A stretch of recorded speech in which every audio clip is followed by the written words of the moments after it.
Hey, what's up guys? My bad, I guess we have one more for you. So just when I was done with iPhone leaks, a ton of new ones decide to come out the day before Apple announces their new iPhones. So in this video, let's go ahead and take a look at those. There's some more details regarding the new iPhone 6.1 inch. By the way, I got the new clone and it is actually awesome. So I'm gonna be doing a new video on that later today. But we're going to be taking a look at the latest stuff right before Apple launches these in less than 24 hours. So to begin with, the iPhone 6.1 inch, whatever it's going to be called, the iPhone 10C, the iPhone 10R, or the iPhone 9, the colors, all of them have leaked in the form of the actual SIM card trays. So this was originally published by /Leaks, and it gives us a look at all of the new colors, including space gray, which, by the way, this matches up perfectly with that color we saw earlier. I didn't think that was blue, it was just too dark. So that's space gray. We've got the silver SIM card trays. We've got the red SIM card trays, which match that of the product red color. I don't think it'll be called that,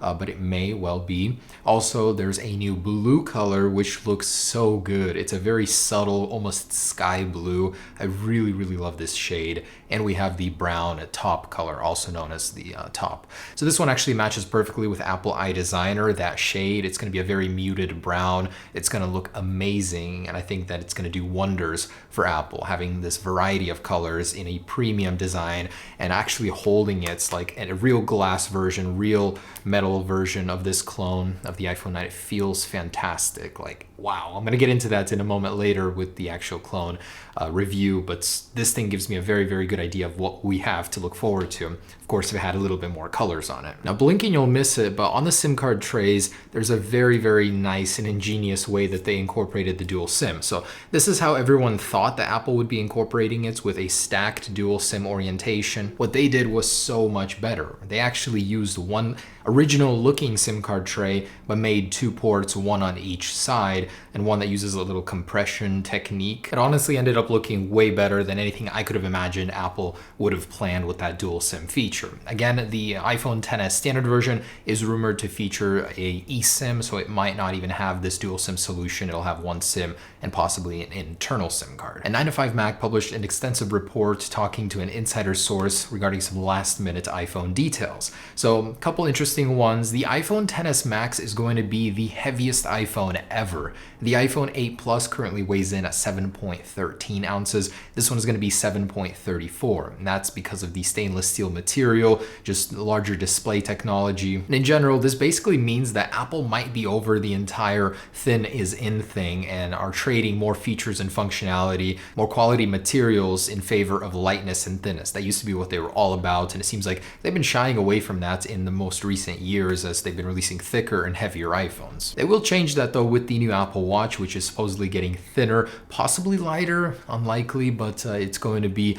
reducing the size. And the Apple Watch right now keeps getting thicker every generation, and the bulge on the bottom is really, really uncomfortable. So hopefully it is going to be a much more comfortable device to wear. And holy crap, I did not realize I actually had an example of this, but they mentioned that the iPhone XS Max will be getting asymmetrical speakers. So it'll look just like this. It'll have 7 on the right side here and 4 on the left. For an unknown reason, they are reducing the amount of speaker holes here. Usually they're all about asymmetrical design. Apple's design, you can put a line through it. It's usually perfectly equal, as a Thanos would say. But that's so strange, and I can't believe I had this all along and I didn't notice it. This is a more recent version of the dummy, and you can clearly see that there is that there. Now, this is a barometer on the iPhone 10 series. On all iPhones. It's not a dual speaker down here, it's a barometer. So it's unknown why it needs so much space in the first place. Maybe that's why Apple's reducing it. They might even do something with that extra space there. That's kind of where the Taptic engine is, maybe improve that or whatever. But I thought that was really interesting. This will be the first time we ever have an iPhone with unmatching ports on both sides. Well, besides the fact that they used to have a headphone jack. Usually Apple tried to make it as equal as possible. And you guys know that wallpaper that leaked with the gold iPhones. So 9to5Mac says that Apple will be making unique versions of that wallpaper for every single color of the iPhone XS. So the space gray one will likely have a darker gray version. The silver one will have a lighter, whiter version. And I just mocked these up. This is with a planet, and I'm going to talk about that wallpaper here in a second.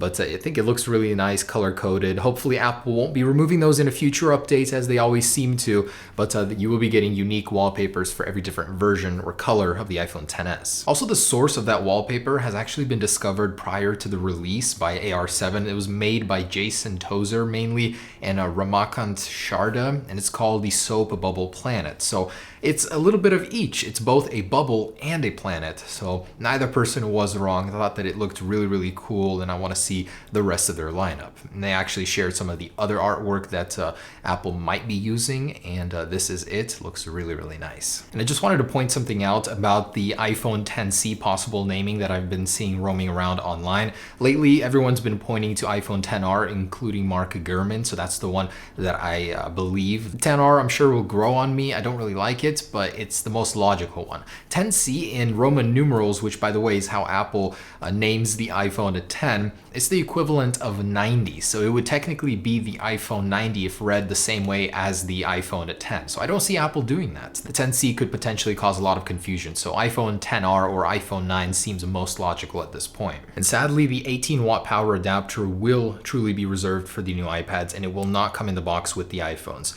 So fast charging will not be possible straight out of the box. It'll come with a 5-watt adapter as usual. So anyone hoping for a little bit more, prepare to be disappointed. And this is with some price cuts, so I guess it hurts a little bit less, but still, I would have liked to see this adapter in the box. And 9to5Mac reports that for the first time ever, the Apple Watch Series 4 is going 64-bit. I actually didn't know this until today, but the Apple Watch Series 3 and below has a 32-bit processor, and Apple has been upgrading that slowly, but it's still not at the 64-bit level, and now it will be getting that support, which should mean it'll be a huge increase in performance. And according to the Roman Carrier website that listed all the new iPhones for pre-order early, they're saying that the iPhone XC model or the iPhone 9 or XR, whatever you want to call it at this point, will have an Apple A11 chip. Now, if Apple really decides to pull one of these on us, I think that would be extremely disappointing, considering that the price might go as high as $850. That would really be a bad move on their part. I think a lot of people would get angry that they're getting shortchanged just for getting a device in the middle size-wise. So I'm really hoping that the earlier rumors were true that A12 will be standard on all of the new iPhones, but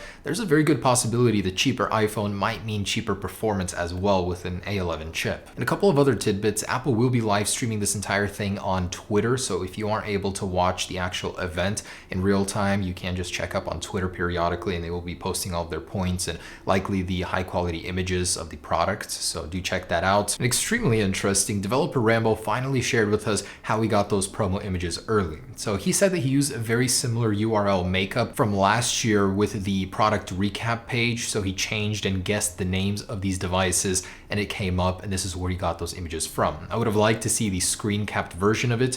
He said that Apple quickly hid the page after though, so I'm not sure how that came into play, but very interesting, and it's unlikely that this will ever happen again. Oh, there's plenty of fake leaks going around just a day before the actual release on /leaks. There's a product landing page made by the Apple Hub that was reposted as leaks. Looks very convincing though with a $900 price tag. That's what I'm hoping the iPhone XS starts at, by the way, so hopefully he's onto something there. And an actual hands-on with the supposed iPhone XS, and doesn't really show us anything that could prove it's a XS, just using the new wallpaper. Really, very creative, guys. And our concept with the iPads with the glass back could actually be a reality here very soon. So Apple was granted a patent that they filed for the iPads that would enable them to have a ceramic back on the entire surface. Not only on the entire surface of the back, but on the actual antenna portion that could allow for LTE connections and whatnot. So there would be two separate pieces of ceramic. That's a very large surface area for ceramic to cover. Considering they can't make it in adequate enough amounts to cover iPhones, how are they going to do it on an iPad?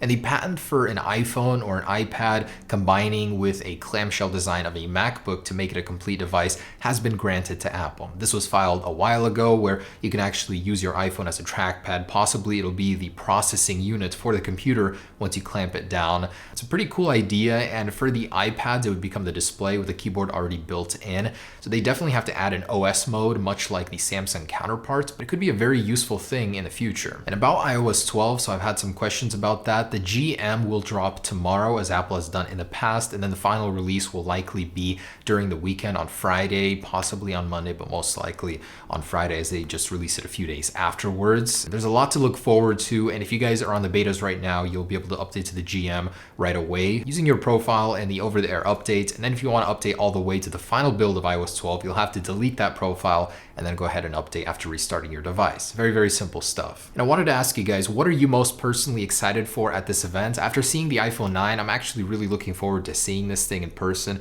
It is going to be such a stunner. I mean, it's the perfect size, I think, perfect build material. The colors are going to be amazing. This is going to be a crazy hit, and I'm really looking forward to getting it. But I am most excited for the Apple Watch Series 4. Really hard to resist that new design once it was leaked. It looks incredible, and I think it's going to be a killer as well in sales. So thanks for watching, guys. I'll see you in a little bit here with the iPhone 9 clone. Actually really amazing, and I'm excited to show it to you guys. So stay tuned for that and for the event tomorrow. Peace.